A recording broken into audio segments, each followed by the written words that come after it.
ಪ್ರತಿ ವರ್ಷ ನಾರ್ವೆಗೆ northern lights ನೋಡೋಕ್ಕೇನೆ ಲಕ್ಷಾಂತರ ಜನರು ಟೂರಿಸ್ಟಾಗಿ ಹೋಗ್ತಾರೆ. ಈ ನಾರ್ದರ್ನ್ ಲೈಟ್ಸ್ ಅಥವಾ ಆರರಾ ಲೈಟ್ಸ್ ಅಂತ ಏನು ಹೇಳ್ತೀವಿ, ಅದು ಆಕಾಶದಲ್ಲಿ ಬಹಳ ಕಲರ್ಫುಲ್ಲಾಗಿ ಕಾಣುತ್ತೆ. ಹಾಗಾದರೆ ಈ ಲೈಟ್ಸ್ ಫಾರ್ಮ್ ಆಗೋಕ್ಕೆ ಹಿಂದೆ ಇರುವಂತಹ ವೈಜ್ಞಾನಿಕ ಕಾರಣ ಏನು ಅಂತ ನೋಡಿದ್ರೆ, ಸೂರ್ಯನಿಂದ ಭೂಮಿಗೆ ಬರುವಂತಹ ಸೋಲಾರ್ ವಿಂಡ್ ಏನಿದೆ, ಆ ಸೋಲಾರ್ ವಿಂಡಲ್ಲಿ ಇರುವಂಥದ್ದು ಚಾರ್ಜ್ಡ್ ಪಾರ್ಟಿಕಲ್ಸ್, ಅಂದರೆ ಪ್ರೋಟಾನ್ಸ್, ಎಲೆಕ್ಟ್ರಾನ್ಸ್ ಇದೆಲ್ಲ. ಈ ಚಾರ್ಜ್ಡ್ ಪಾರ್ಟಿಕಲ್ಸ್ ಭೂಮಿಗೆ ಬರಬೇಕಾದ್ರೆ ಭೂಮಿಯ ಸರ್ಫೇಸಲ್ಲಿರುವಂಥದ್ದು ಏನು ಅಂದರೆ ಮ್ಯಾಗ್ನೆಟಿಕ್ ಫೀಲ್ಡ್. ಈ ಮ್ಯಾಗ್ನೆಟಿಕ್ ಫೀಲ್ಡ್ ಈ ಚಾರ್ಜ್ಡ್ ಪಾರ್ಟಿಕಲ್ಸ್ನ ನಾರ್ತ್ ಪೋಲ್ಗೂ ಸೌತ್ ಪೋಲ್ಗೂ ಡಿಫ್ಲೆಕ್ಟ್ ಮಾಡುತ್ತೆ. ಡಿಫ್ಲೆಕ್ಟ್ ಮಾಡಬೇಕಾದ್ರೆ ಭೂಮಿಯ ಔಟರ್ ಅಟ್ಮಾಸ್ಫಿಯರಲ್ಲಿರುವಂತಹ ಗ್ಯಾಸಸ್ ಎಲ್ಲ ಇದೆಯಲ್ಲ, ಗ್ಯಾಸಸ್ನ ಆ್ಯಟಮ್ಸ್ ಅಂದರೆ ಆಕ್ಸಿಜನ್ ಆ್ಯಟಮ್ಸ್ ಆಗಲಿ, ನೈಟ್ರೋಜನ್ ಆ್ಯಟಮ್ಸ್ ಆಗಲಿ, ಈ ಆ್ಯಟಮ್ಸ್ ಜೊತೆ ಈ ಚಾರ್ಜ್ಡ್ ಪಾರ್ಟಿಕಲ್ಸ್ ಕೊಲೈಡ್ ಆಗುತ್ತೆ.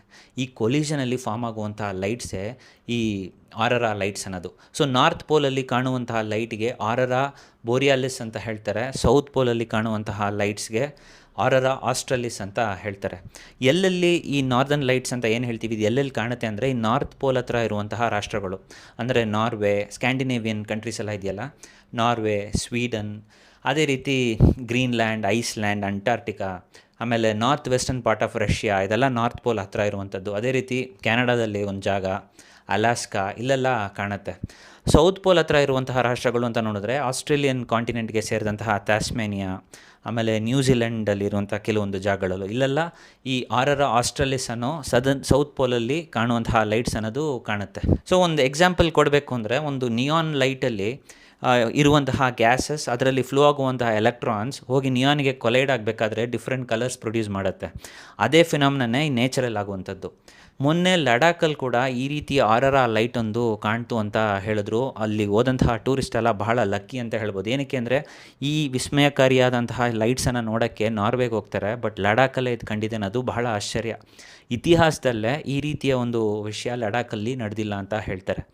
ಹಾಗಾದರೆ ಲಡಾಖಲ್ಲಿ ಇದು ಹೇಗೆ ಕಾಣೋಕ್ಕೆ ಸಾಧ್ಯ ಅಂತ ನೋಡಿದ್ರೆ ಇದೇ ಫಿನಾಮಿನನ್ನೇ, ಬಟ್ ಸೂರ್ಯನಿಂದ ಬಂದಂತಹ ಸೋಲಾರ್ ಸ್ಟಾರ್ಮ್ಸ್ ಏನಿದೆ, ಸೋಲಾರ್ ವಿಂಡ್ ಏನಿದೆ, ಅದರ ತೀವ್ರತೆ ಜಾಸ್ತಿ ಇತ್ತು. ಅದನ್ನು ಕೊರೋನಲ್ ಮಾಸ್ ಎಜೆಕ್ಷನ್ ಅಂತ ಹೇಳ್ತಾರೆ.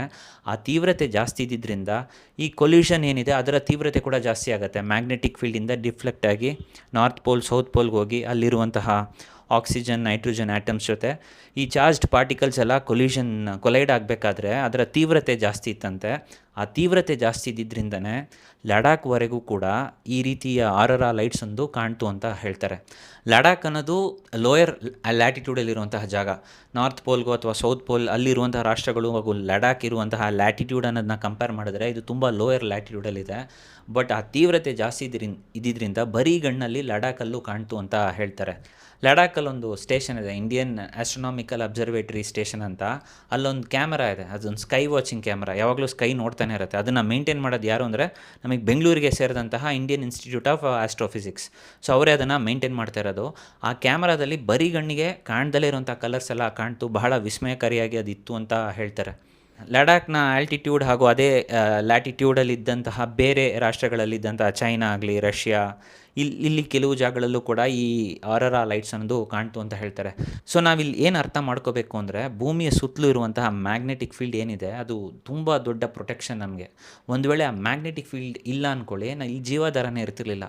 ಏನಕ್ಕೆ ಅಂದರೆ ಸೂರ್ಯನಿಂದ ಬರುವಂತಹ ಸೋಲಾರ್ ವಿಂಡ್ ಏನಿದೆ, ಆ ಸೋಲಾರ್ ಸ್ಟಾರ್ಮ್ ಆಗಿ ಭೂಮಿಗೆ ಡೈರೆಕ್ಟಾಗಿ ಭೂಮಿಯ ನೆಲಕ್ಕೆ ಬಂದು ಬೀಳೋದು.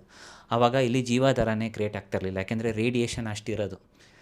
ಹಾಗಾಗಿ ಭೂಮಿಯ ಸುತ್ತಲಿರುವಂತಹ ಮ್ಯಾಗ್ನೆಟಿಕ್ ಫೀಲ್ಡ್ ಆಗಿರ್ಬೋದು, ಭೂಮಿಯ ಅಟ್ಮಾಸ್ಫಿಯರ್ ಆಗಿರ್ಬೋದು, ಇದೆಲ್ಲ ಫಿಲ್ಟರ್ ಮಾಡಿ ಸೂರ್ಯನ ಆ ಸೋಲಾರ್ ವಿಂಡನ್ನು, ಆ ಸೂರ್ಯನ ಕಿರಣಗಳನ್ನ ಫಿಲ್ಟರ್ ಮಾಡಿ ಇಲ್ಲಿ ಜೀವಾಧಾರ ಕ್ರಿಯೇಟ್ ಆಗೋಕ್ಕೆ ತುಂಬ ದೊಡ್ಡ ರೋಲ್ ಪ್ಲೇ ಮಾಡ್ತಾಯಿದೆ ಅಂತ ಹೇಳ್ಬೋದು. ಸೊ ನಮ್ಮ ಚಾನಲಲ್ಲಿ ಸುಮಾರು ವೀಡಿಯೋಸ್ ಮಾಡಿದ್ದೀವಿ, ಜಿಯೋ ಪಾಲಿಟಿಕ್ಸ್ ಆಗಲಿ ಅಥವಾ ಸೈನ್ಸ್ ಆಗಲಿ ಸುಮಾರು ವೀಡಿಯೋಸ್ ಮಾಡಿದ್ದೀವಿ. ನಿಮಗೆ ಟೈಮ್ ಇರಬೇಕಾದ್ರೆ ನೋಡಿ, ನಮ್ಮ ಚಾನಲ್ ಸಬ್ಸ್ಕ್ರೈಬ್ ಮಾಡಿ. ಇನ್ನೊಂದು ಇಂಟ್ರೆಸ್ಟಿಂಗ್ ಇನ್ಫಾರ್ಮೇಟಿವ್ ವೀಡಿಯೋಯಿಂದ ನಿಮ್ಮನ್ನ ಭೇಟಿ ಆಗ್ತೀನಿ. ಅಲ್ಲಿವರೆಗೂ ಧನ್ಯವಾದಗಳು.